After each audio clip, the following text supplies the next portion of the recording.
Hey, welcome back to the Spot for Fantasy Footballers, the spot for Euro Fantasy for the next month. I'm Asa Rehman, and I hope you're as excited as I am for the start of Euro 2020. We're just a few days away, and this is my first selection video, and it's right here on the spot.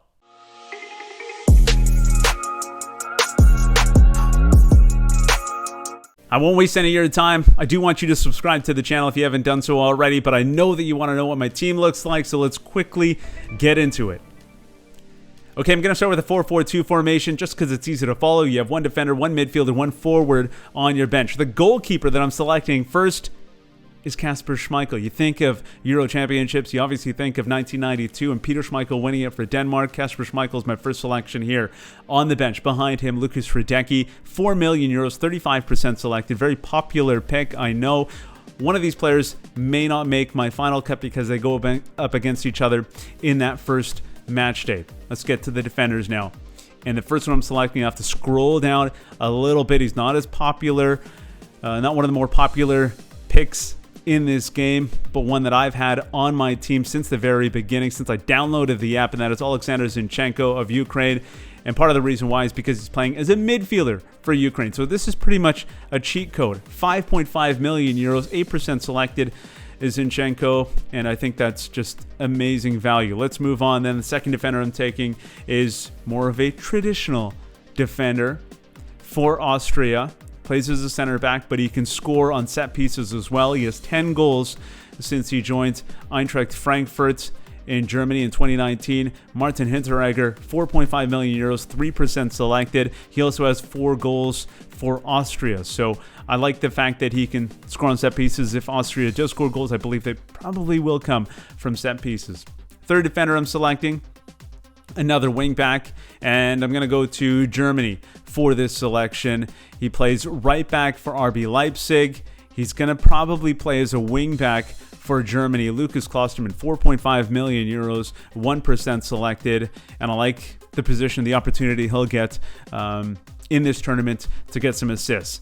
The fourth defender is Owen Wijndal of the Netherlands, and I was having a tough time deciding between Wijndal and Denzel Dumfries, who's also very good for the Netherlands to play on the opposite sides. Wijndal is $1 million cheaper, Dumfries at 5.5 million euros. And the last defender I'm going to select for Scotland. Yeah, you've got a couple really good ones there, but obviously you're going to take Andrew Robertson at 5.5 million euros. He'll be playing just in front of Kieran Tierney, who you see on the screen there as well. Tierney, not a bad pick, but Robertson in a more advanced role. That's what I find appealing. Speaking of advanced roles, let's get to the midfielders now.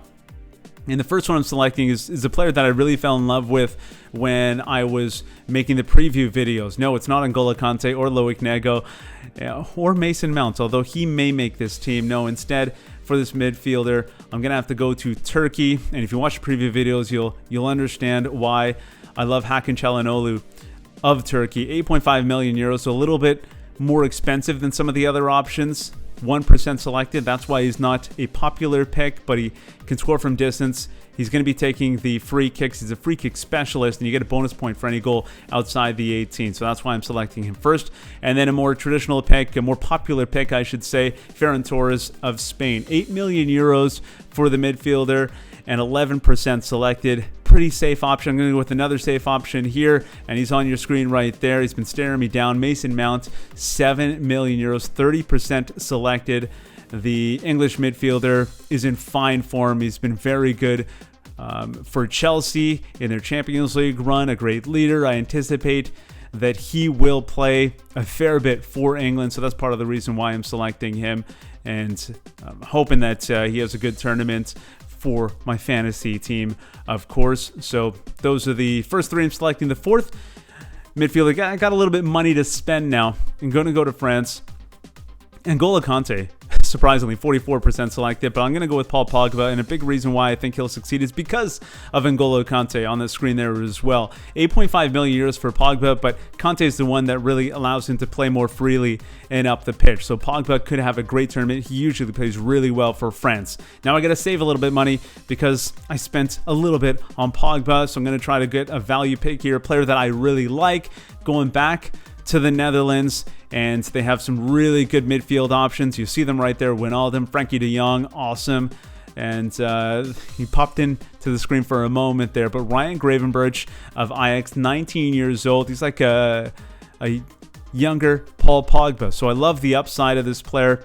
I love the fact that he likes to get forward. He's very creative, and there's an opportunity to maybe sneak some points because I don't think many people have Gravenberch. So that's part of the reason why I'm going with him. If he doesn't perform, yeah, I've got Pogba on the bench. And because he's only 5 million euros, I've got some money in the bank that I need to spend, and I need to spend on those forwards. So I got 3 forwards left, and those are the Dutch ones there. Memphis Depay, Luke de Jong, Donyell Malen. Decent options, might come back to them, but let's spend some money. Lukaku, 11 million. Harry Kane, 11.5. Mbappe, 12 million for the forward, and I had him in my lineup. He was part of the original selection, but no, I'm going to go with Cristiano Ronaldo instead. Also 12 million euros, but Ronaldo playing against Hungary in that first match day, and that's the reason why I'm going with him. They're going to have to be aggressive. I think they're going to go after that game and score some goals, and I'm hoping that Cristiano Ronaldo is involved in that attack. All right, let's get back to the Netherlands then. Talked about him a little bit. Memphis Depay in fine form, 10 million euros for the forward, and he is 20% selected. He scored 2 goals against Scotland in that friendly, and then he scored a goal from the spot against Georgia, so he's taking spot kicks as well. I think that at 10 million euros, he's in great form, and that's the reason why I'm going with Memphis Depay. I feel great about those 2 strikers, but now not as much money. I want to save a little bit. Timo Pukki there, and Arnautovic, a decent option, 7 million forwards. 7 million for the forward, and Olivier Giroud, don't know if he's going to play much. Brathwaite staring me down there as well. Let's keep going. Let's see what else we can come up with. Calvert-Lewin, I don't think he'll play enough. Pandev, okay, you got my attention, but no, I'm going to go with Andre Kramaric of Croatia. He's been very good for Hoffenheim.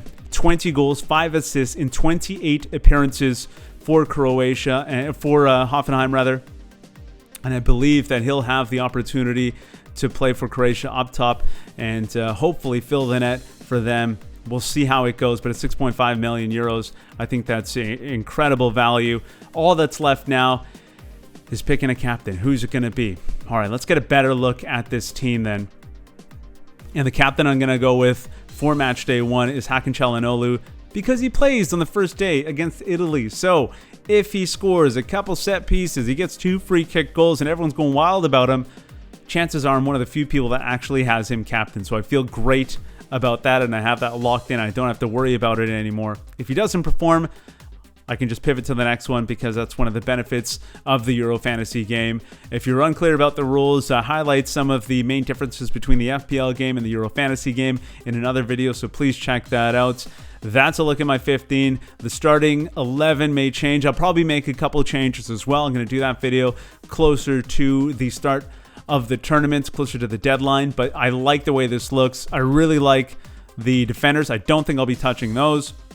Feel pretty good about the forwards as well, especially with Ronaldo going up against Hungary in that first match day. Depay being in fine form. Kramaric is a person that he's a player that I've really fallen in love with when I've gone through the film a little bit, and I think that Croatia's going to trust him in that number 9 position. The midfield area, that's where I think I might make some changes. I may upgrade Gravenberch of the Netherlands. That might be an upgrade. Mason Mount, I feel pretty good about that as well. We'll see. But I might make some changes to the midfield. Otherwise, I feel pretty good about this lineup. Well, that wraps up the first fantasy draft video on the spot for fantasy football. There's the spot for Euro Fantasy for the next little bit. I hope you enjoyed it. If you did, make sure you give it a like and subscribe to the channel. If you don't agree with something I said, let me know in the comments below, or hit me up on Twitter at TheSpot4FF or at Asa Rehman. I love discussing some of the things that I talk about. Had a great discussion on Reddit, so follow me on there as well at TheSpot4FF. Enjoy the rest of your week, your weekend, whatever you're doing. Do it safely. Thanks so much for hanging out at The Spot.